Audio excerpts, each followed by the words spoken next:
तो विद्यार्थी मित्रों, आज आप चर्चा करीशुं न्यूक्लियर रिएक्टर। आ थियरी मोस्ट आईएमपी है। तो न्यूक्लियर रिएक्टर એટલે આપણે જે કૃત્રિમ ન્યુક્લિયર વિખંડનની જે થિયરી આગળ ભણી ચૂક્યા એમાંથી જો નિયંત્રિત ન્યુક્લિયર પ્રક્રિયા કરવી હોય, ખાસ હેતુ માટે આપણે નિયંત્રિત ન્યુક્લિયર પ્રક્રિયા જો કરવી હોય તો તેના માટે શેની જરૂર પડે? તો ન્યુક્લિયર રિએક્ટરની જરૂર પડે। અને આમ ન્યુક્લિયર રિએક્ટરની મદદથી કૃત્રિમ ન્યુક્લિયર વિખંડનની પ્રક્રિયા કરી એમાંથી ઉત્પન્ન થતી જે ઉષ્મા ઉર્જા જે છે એ ઉષ્મા ઊર્જાનું શું રૂપાંતરણ કરી શકીએ? તો વિદ્યુત ઊર્જામાં રૂપાંતરણ કરી શકીએ। તો આમ ઉષ્મા ઊર્જાનું વિદ્યુત ઊર્જામાં રૂપાંતરણ કરવા માટે આવા ન્યુક્લિયર રિએક્ટરની જરૂર પડે, જેમાં કેવી પ્રક્રિયા થતી હોય? નિયંત્રિત। કેવી? નિયંત્રિત। તો નિયંત્રિત ન્યુક્લિયર પ્રક્રિયા કરવા માટે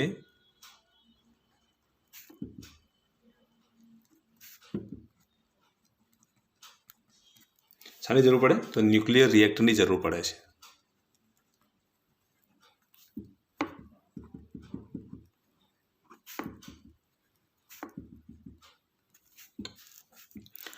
હવે આવી ન્યુક્લિયર હવે આનાથી શું થશે બોલો? તો ઉષ્મા ઊર્જાનું તમે શેમાં રૂપાંતરણ કરી શકો? વિદ્યુત ઊર્જામાં રૂપાંતરણ કરવા માટે આવા ન્યુક્લિયર રિએક્ટરની જરૂર પડે। તો ન્યુક્લિયર પ્રક્રિયા દ્વારા જે ઉષ્મા ઉત્પન્ન થાય છે એ ઉષ્મા ઊર્જાનું વિદ્યુત ઊર્જામાં રૂપાંતરણ કરવા માટે ન્યુક્લિયર રિએક્ટરની જરૂર પડે।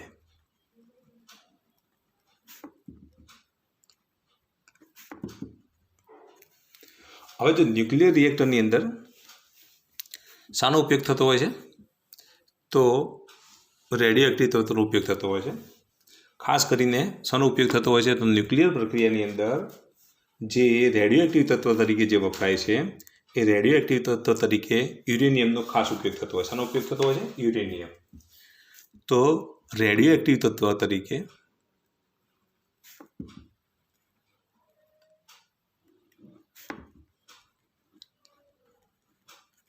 યુરેનિયમનો ઉપયોગ થાય છે। શાનો ઉપયોગ થાય છે? તો 92 યુરેનિયમ 238નો ઉપયોગ થાય છે।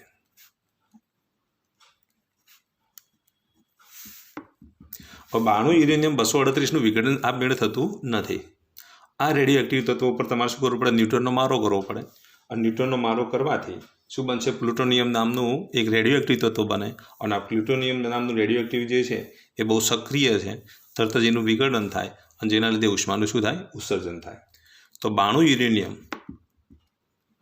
238 ઉપર તમારે ન્યુટ્રોનનો મારો કરવો પડે। જ્યારે ન્યુટ્રોનનો મારો કરવામાં આવે તો 92 યુરેનિયમ 239 બને, જે બહુ શું છે કે ઉત્તેજિત અવસ્થામાં આવે ન્યુક્લિયસ, એમાંથી એનું વિઘટન થાય। 93 યુરેનિયમ નેપ્ટુનિયમ બને, એટલે કે NP શું બનશે? 239। અને અહીંયા શું થશે? ઇલેક્ટ્રોનનું ઉત્સર્જન થાય તથા એન્ટી ન્યુટ્રિનોનું ઉત્સર્જન થાય। 92 યુરેનિયમમાંથી નેપ્ટુનિયમ બને અને એનું પાછું વિઘટન થાય। 92માંથી ફરી પાછું એનું વિઘટન થાય એટલે શું બનશે? 94 પ્લુટોનિયમ 239। પહેલાં તો આપણે આ 93 છે ને, તો 93 નેપ્ટુનિયમમાંથી શું બનશે? પ્લુટોનિયમ બને। અને આ પ્લુટોનિયમ જે બને ને એ 94 Pu 239 અને ફરી પાછું એક ઇલેક્ટ્રોનનું શું કરે? ઉત્સર્જન કરે અને એન્ટી ન્યુટ્રોનનું ઉત્સર્જન કરે। આ તત્વ કેવું છે? તો બહુ જ સક્રિય છે। હવે આવું સક્રિય તત્વનું જ્યારે વિઘટન થાય, બરાબર, અને એ વિઘટન થવાના લીધે ઉષ્માનું શું થતું હોય છે? ઉત્સર્જન થતું હોય છે। શું થતું હોય છે? ઉષ્માનું ઉત્સર્જન। તો 92 યુરેનિયમ 238 ઉપર કૃત્રિમ રીતે તમારે ન્યુટ્રોનનો મારો કરવો પડે। ન્યુટ્રોનનો મારો કરીએ ત્યારે પ્લુટોનિયમ નામનું તત્વ ઉત્પન્ન થાય અને જે ધીમા ન્યુટ્રોનથી એનું શું થઈ જાય? વિખંડન થાય છે। તો આનું વિખંડન કરવા માટે શાની જરૂર પડે? તો ન્યુટ્રોનની જરૂર પડે છે। તો આમ ન્યુક્લિયર પ્રક્રિયા ચલાવવા માટે, કૃત્રિમ ન્યુક્લિયર પ્રક્રિયા ચલાવવા માટે શાની જરૂર પડે? તો ન્યુટ્રોનની જરૂર પડે છે। હવે ધારો કે એક વખત ન્યુક્લિયર પ્રક્રિયા કરવા માટે ધારો કે 2 ન્યુટ્રોનની જરૂર પડે, બીજી ન્યુક્લિયર પ્રક્રિયા કરવા માટે 3 ન્યુટ્રોનની જરૂર પડે, તો ટોટલ 5 ન્યુટ્રોન થયા કે નહીં? તો એનું સરેરાશ મૂલ્ય લઈએ તો કેટલું મળે? તો સરેરાશ મૂલ્ય જો લઈએ તો એનું સરેરાશ મૂલ્ય કેટલું થાય? તો 2.5 ન્યુટ્રોન થાય। તો કૃત્રિમ ન્યુક્લિયર વિખંડનની પ્રક્રિયા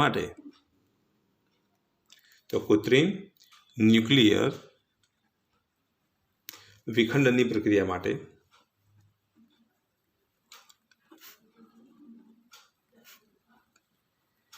એક પ્રક્રિયા દીઠ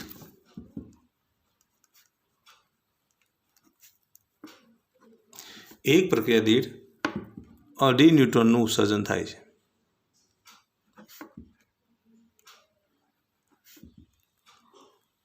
હવે જ્યારે 2.5 ન્યૂટનનું ઉત્સર્જન થાય એનો મતલબ એ થયો કે એક પ્રક્રિયામાં 2 ન્યૂટનનું ઉત્સર્જન થતું હોય, એના પછીની પ્રક્રિયામાં ધારો કે 3 ન્યૂટનનું ઉત્સર્જન થતું હોય, એવરેજ મૂલ્ય લઈએ તો કેટલા ન્યૂટન થાય? તો 2.5 ન્યૂટનનું ઉત્સર્જન થાય। આમ 2 પ્રક્રિયા દીઠ 5 ન્યૂટનનું ઉત્સર્જન થાય। 2.5 ન્યૂટનનો મતલબ શું થાય કે 2 પ્રક્રિયા દીઠ 5 ન્યૂટનનું ઉત્સર્જન થાય છે।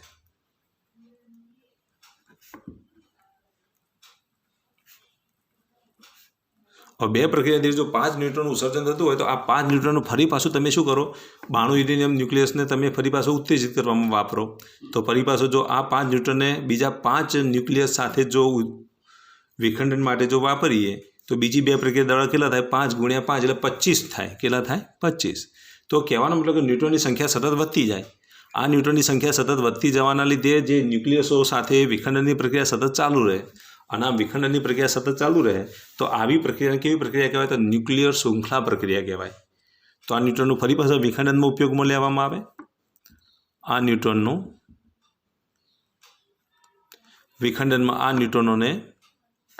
વિખંડનમાં ફરીથી ઉપયોગમાં લેવામાં આવે।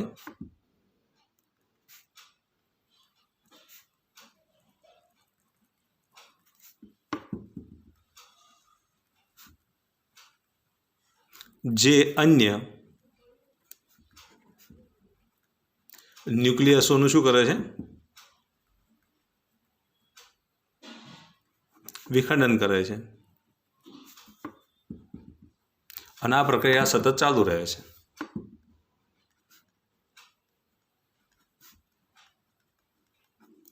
સતત ચાલુ રહે છે આવી પ્રક્રિયાને શું કહેવાય? ન્યુક્લિયર શૃંખલા પ્રક્રિયા કહે છે।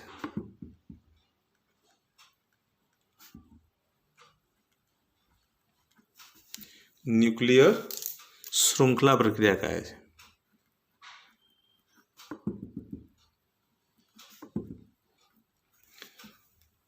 તો આવી પ્રક્રિયાને આપણે શું કહીશું? તો ન્યુક્લિયર શૃંખલા પ્રક્રિયા કહીશું। તો આ શૃંખલા પ્રક્રિયાને નિયંત્રિત કરવામાં આવે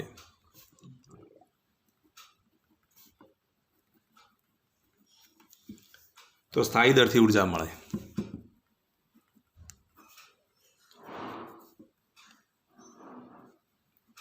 શું મળે? સ્થાયી દરથી ઉર્જા મળે। જો અનિયંત્રિત થાય તો જો આ શૃંખલા પ્રક્રિયા અનિયંત્રિત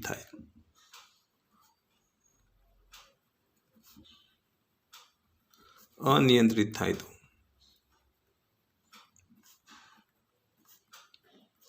તો ધડાકા સાથે ઉર્જા બહાર આવે।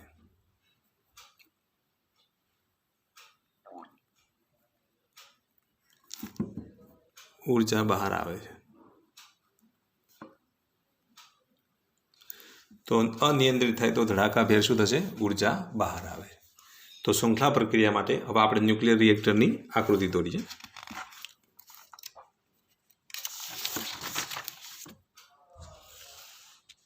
તેની આકૃતિ આ રીતની છે।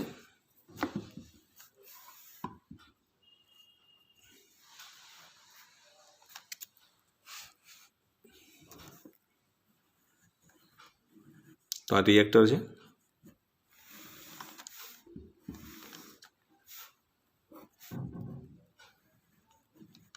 આ રિએક્ટરનો ગર્ભ ભાગ છે।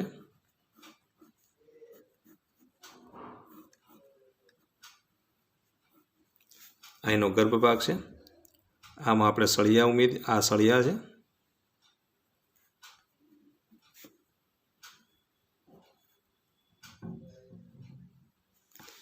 આ જે સળિયા જે છે એ કેડમિયમના સળિયા છે।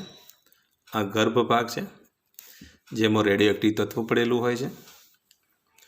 હવે આ આખી જે સપાટી છે પરાવર્તક સપાટી છે, આ પરાવર્તક છે, તો આ રીતે પરાવર્તક આપી દીધા છે। ત્યાર પછી આમાંથી જે ઉર્જાનું ઉત્સર્જન થાય એ ઉત્સર્જન શેમાં લઈ જવામાં આવે, તો આ શીતક તરફ જાય, તો આ શીતક છે।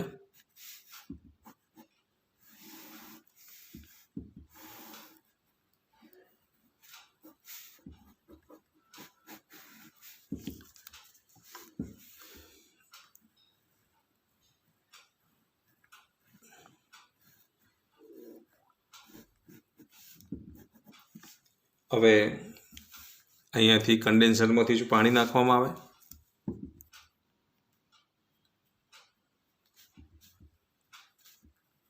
પાણી જવા દેવામાં આવે। આ પાણી જે છે આ શું બનશે, એમાંથી સ્ટીમ બનશે, આ સ્ટીમ જનરેટર છે। અહીંથી પાણી જો ઠંડુ પાણી જે અહીંથી આવશે, જે ગરમ ઉષ્મા આવે, ઉષ્માને લીધે આ શું થાય, પાણી ગરમ થાય, પાણી ગરમ થાય એટલે આમાંથી શું બને, વરાળ બને। તો વરાળ ટર્બાઇન તરફ લઈ જવામાં આવે। હવે આ વરાળ જ્યારે ટર્બાઇન સાથે જ્યારે જે જનરેટરના ટર્બાઇન ઉપર જ્યારે અથડાય તેના લીધે શું જનરેટર પરિભ્રમણ કરે, અને જનરેટર જ્યારે પરિભ્રમણ કરે ત્યારે શું મળશે, ઉષ્મા ઉર્જાનું આપણને વિદ્યુત ઉર્જામાં રૂપાંતરણ થાય। તો જનરેટરના પરિભ્રમણના લીધે જે યાંત્રિક ઉર્જા જે છે એક યાંત્રિક ઉર્જાનું શેમાં રૂપાંતરણ થાય, તો વિદ્યુત ઉર્જામાં રૂપાંતરણ થાય। તો આ આપણું રિએક્ટર છે। રિએક્ટરની અંદર આ જે છે નિયંત્રિત સળિયાઓ છે।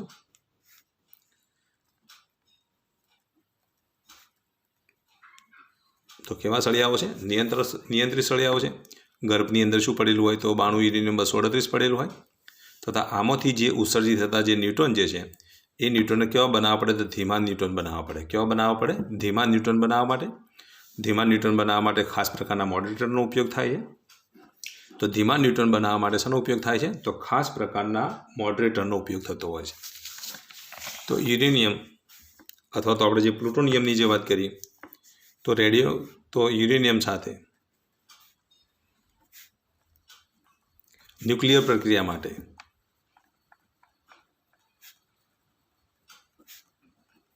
ધીમા ન્યુટ્રોનની જરૂર પડે છે। એને આપણે થર્મલ ન્યુટ્રોન કહીશું, તો થર્મલ ન્યુટ્રોનની જરૂર પડે છે।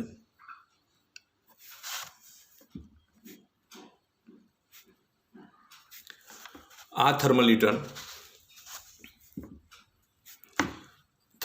માટે એટલે કે એની જે ઝડપ ધીમી પાડવા માટે, એટલે કે ન્યુટ્રોનની ઝડપ ધીમી પાડવા માટે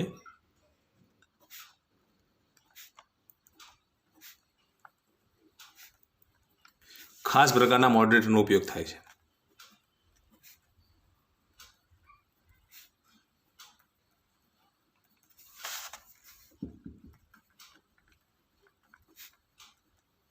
ખાસ પ્રકારના મોડરેટર તરીકે શાનો ઉપયોગ થાય, તો D2O નો ઉપયોગ થાય, H2O પાણીનો ઉપયોગ થાય, અને ગ્રેફાઇટનો ઉપયોગ થાય છે।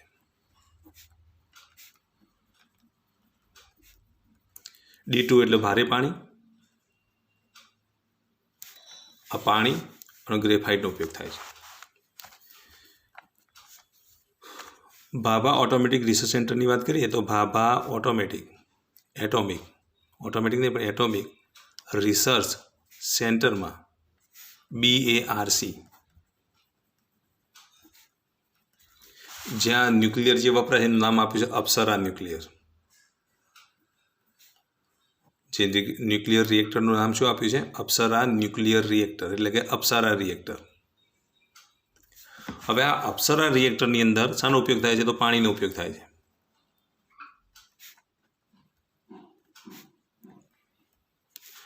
પરંતુ તે સમયના જેટલા પણ પાવર જનરેટર માટેના જે રિએક્ટર છે, પાવર ઉત્પન્ન કરનાર ભારતના તમામ રિએક્ટરોમાં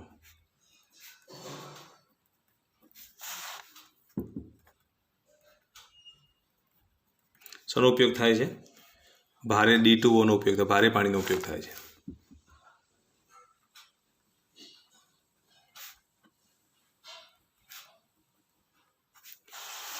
તો આમ આના અંદર ગર્ભની અંદર શું હશે, તો મોડરેટર હશે।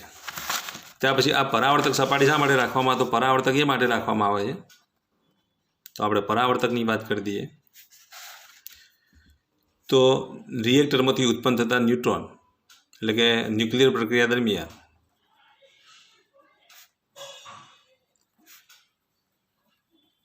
ઉત્પન્ન થતા ન્યુટ્રોન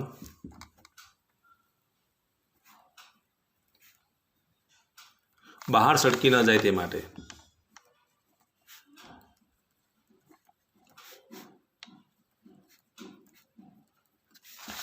પરાવર્તકનો ઉપયોગ કરવામાં આવે છે.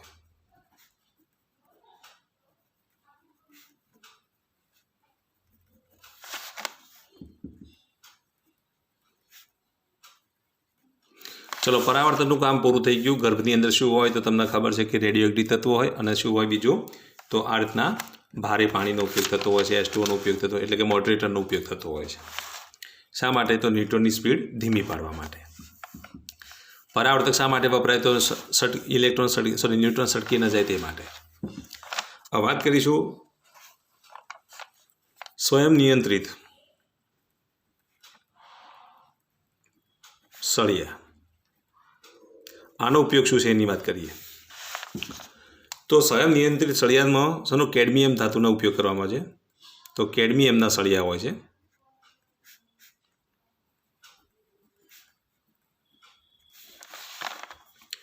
જ્યારે ઉત્સર્જિત થતા ન્યુટ્રોનની સંખ્યા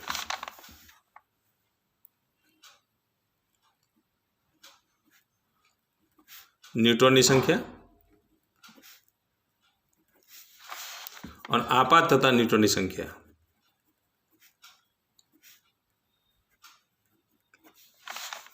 સંખ્યાનો ગુણોત્તર જે છે તો સંખ્યાના ગુણોત્તરને આપણે શું કહીશું તો ગુણાંક અંક કહીશું. શું કહીશું? ગુણાંક અંક અથવા તો મલ્ટિપ્લિકેશન ફેક્ટર કહેવાય. શું કહેવાય? મલ્ટિપ્લિકેશન ફેક્ટર કહેવાય અથવા એને આપણે શું કહીશું તો ગુણાંક અંક કહીશું. તો આના ગુણાંક અંક કહેવાય.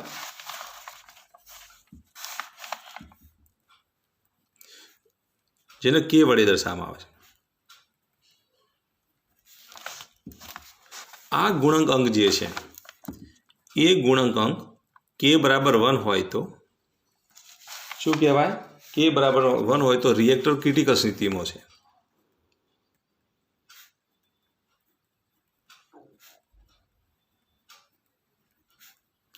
રિએક્ટર ક્રિટિકલ સ્થિતિમાં છે ત્યારે ઉષ્મા જે ઉત્પન્ન થાય છે એ અચળ દરથી ઉત્પન્ન થાય છે.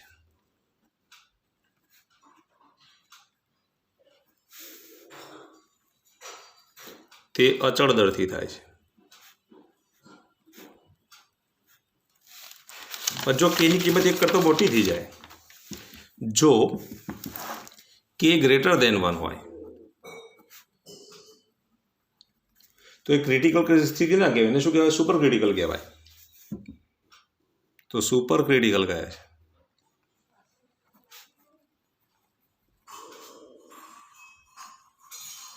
અને જ્યારે સુપર ક્રિટિકલ સ્થિતિ હોય ત્યારે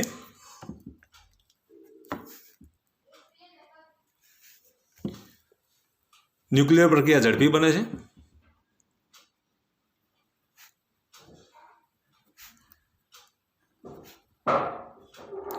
અને ન્યુક્લિયર ફાટી જવાની સંભાવના રહે છે. ન્યુક્લિયર ધડાકાભેર ફાટી જવાની સંભાવના રહેલી છે.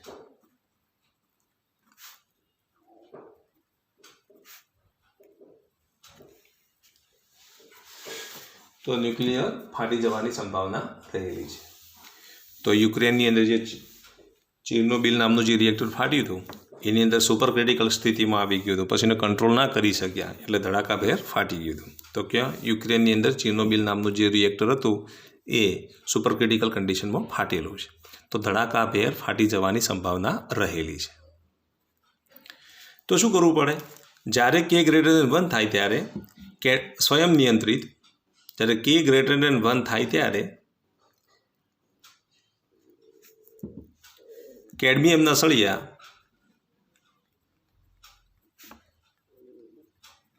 ગર્ભમાં દાખલ થાય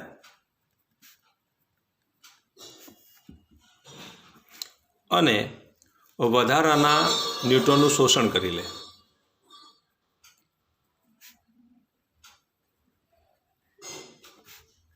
શોષણ કરી લે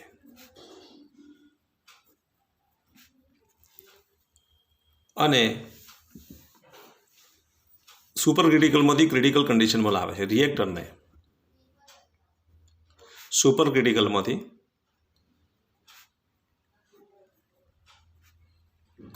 ક્રિટિકલ કન્ડિશનમાં લાવે છે.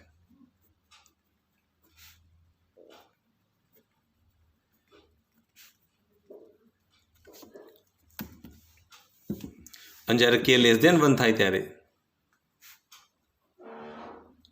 એને સબ ક્રિટિકલ કહેવાય.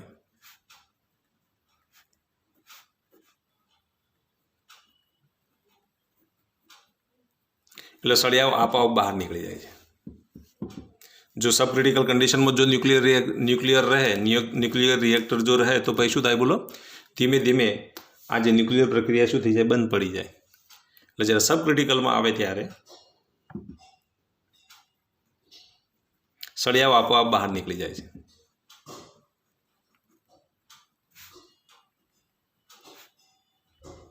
બહાર નીકળી જાય છે.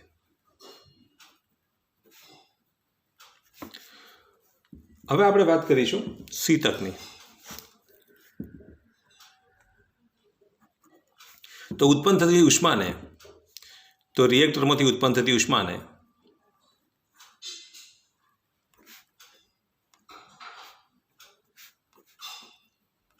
શીતકમાં લઈ જવામાં આવે છે.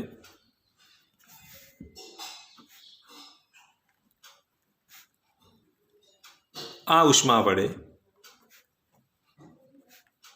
પાણીનું વરાળમાં રૂપાંતરણ થાય છે.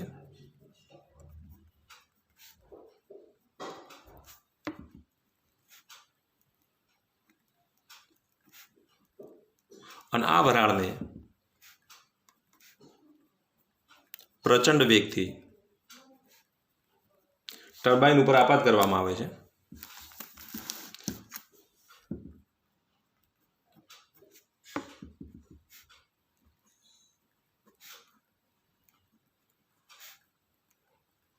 અને ટર્બાઇનના પરિભ્રમણના લીધે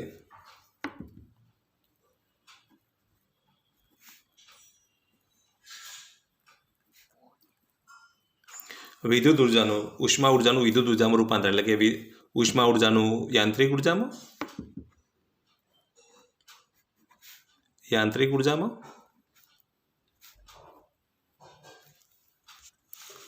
અને યાંત્રિક ઉર્જાનું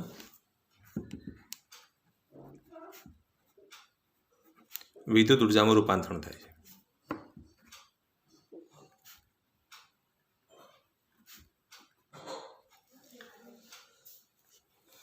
હવે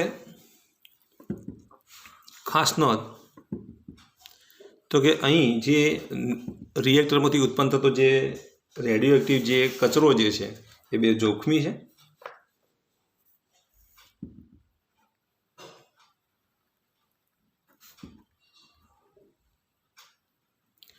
રેડિયો એક્ટિવ કચરો ખૂબ જ જોખમી છે.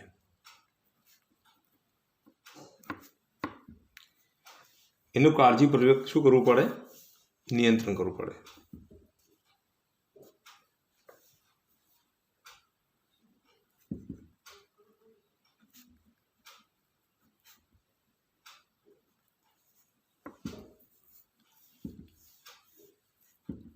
વ્યય કરવો જોઈએ,